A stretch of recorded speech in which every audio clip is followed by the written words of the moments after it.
Hello मित्रों, जय श्री कृष्ण। स्वागत है तमारू अमारी गुजराती फूड रेसिपीज चेनल में। तो आज आपणे बनावशुं मूळानुं खार्युं। तो एना माटे आपणे बे आ नानी साइजना आ रीतना मूळा लीधा छे अने एकदम सरस आ आपणे પાંદડા लीधा छे। तो आपणे एमां પાંદડા ने मूळा बे एड करवाना छे। तो आपणे आ 2 થી 3 चमची जेटલું तेल लीधुं छे। 1 चमची आपणे चणानो लोट लीधो छे। चपटी आपणे हींग छे, थोड़ी आपणे हळદર छे, राई छे ने निमक छे। तो आपणे पेला પાંદડાને ने મૂળાને सुधारी लेशुं। तो આપણે આની આટલી દાંડલી રાખવાની છે, આટલી આપણે આ કાઢી નાખશું। તો આપણે આ રીતે બધા પાંદડાને પહેલાં આ રીતે કાપી લેશું।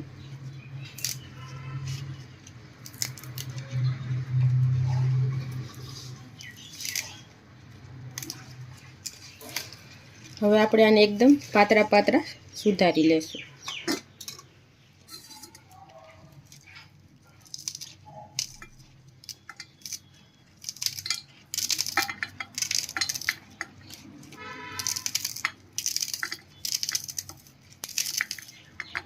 આપણે આ રીતે પાતળા પાતળા સુધારવાના છે એકદમ।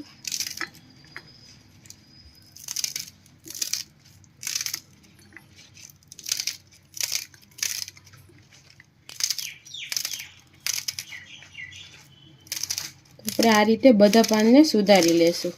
તો આપણે મૂળાના બધા પાંદડા આ રીતે સુધારી લીધા છે। હવે આપણે આ મૂળાને પણ સુધારી લેશું। તો પહેલા આપણે આની છાલ કાઢી નાખશું થોડી થોડી।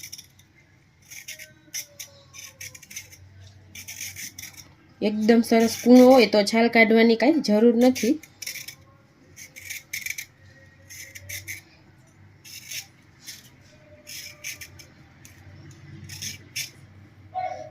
हवे आपणे आने आ रीते 2 कट लगावी लेशुं अने आने पण एकदम सरस पातळुं पातळुं कापी लेशुं एटले आने पाकता वार न लागे। आ रीते एकदम पातळुं पातळुं।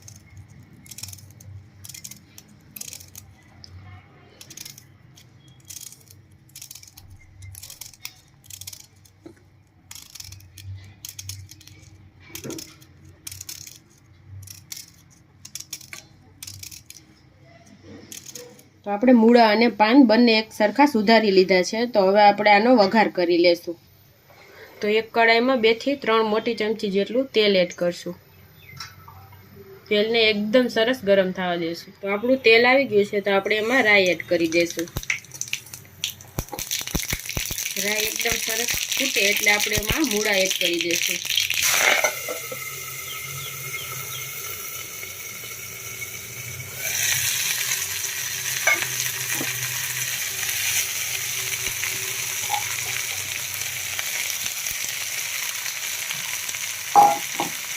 गैस આપણે ધીમો રાખીને આને મિક્સ કરી લઈશું।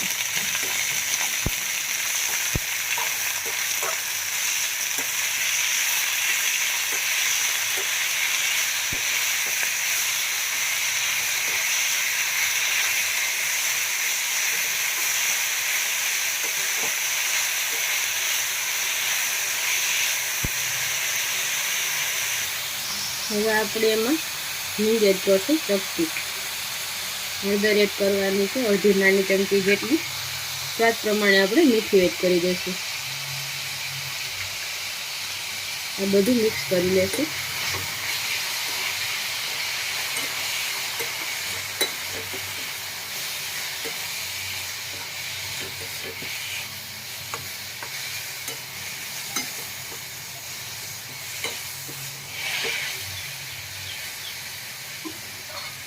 હવે આપણે આને ઢાંકીને 3 થી 4 મિનિટ માટે પાકવા દેશું। તો આપણે 4 મિનિટ જેવું થઈ ગયું છે અને આપણા મૂળા એકદમ સરસ પાકી ગયા છે। આપણે આને વચ્ચે ખોલીને ચેક કરીને હલાવતા રહીશું। તો એટલે હવે આપણે આમાં આ 1 ચમચી લોટ છે એ આપણે એમાં એડ કરી દેવાનો છે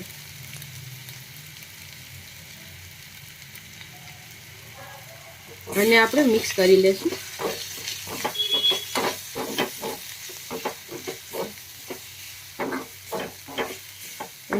आने पर आपणे 2 થી 3 मिनिट पाकवा देशुं। पाछी 2 થી 3 मिनिट थई गई छे अने लोट पण एकदम सरस पाकी गयो छे। तो हवे आपणे गैस बंद करी देशुं। तो आपणे एकदम सरस थई गयुं छे। हवे तो हवे आपणे आने गरमा गरम सर्व करी लेशुं।